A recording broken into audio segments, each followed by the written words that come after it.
खजूर का बीज।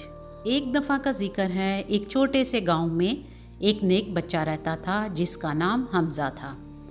हमज़ा दूसरों की मदद करना पसंद करता था, मगर कभी कभी सोचता, मैं तो बहुत छोटा हूँ, क्या मैं अल्लाह के लिए कोई बड़ा काम कर सकता हूँ। एक दिन दोपहर के वक्त हमज़ा घर जा रहा था कि उसने एक बूढ़े आदमी को खजूर के दरख्त के नीचे बैठे देखा।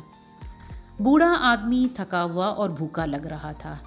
हमज़ा ने जेब में देखा, वहाँ सिर्फ एक ही खजूर थी। इसने सोचा, ये खजूर मैं खुद खाऊं या इस बूढ़े आदमी को दे दूं। फिर इसने मुस्कुराकर खजूर बूढ़े को दे दी। बूढ़े आदमी की आंखों में आंसू आ गए। उसने कहा, अल्लाह तुम्हें बहुत खुश रखे बेटा। हमज़ा खुश तो हुआ, मगर दिल में थोड़ा सा उदास भी था। अब इसके पास खाने को कुछ नहीं बचा था।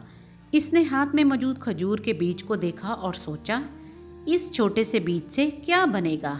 अचानक इसे अपने उस्ताद की बात याद आई, अल्लाह के यहाँ कोई भी नेक अमल छोटा नहीं होता। हमज़ा ने बीज को अपने घर के करीब ज़मीन में लगा दिया।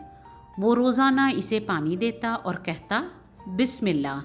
कुछ ही हफ्तों बाद बीज उग आया।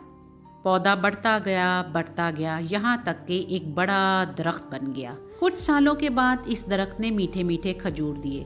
पूरा गांव इसके फल खाता, बच्चे इसके साए में खेलते और मुसाफिर वहाँ आराम करते। और सबको याद रहता, ये दरख्त एक छोटे लड़के की नेकी की वजह से है। हमज़ा ने आखिरकार समझ लिया, अल्लाह के लिए किया गया छोटा सा अमल भी बहुत बड़ा बन सकता है। कहानी का सबक, बच्चों हमेशा याद रखें, अल्लाह के लिए किया गया छोटा सा नेक काम भी बेहद बरकत वाला होता है।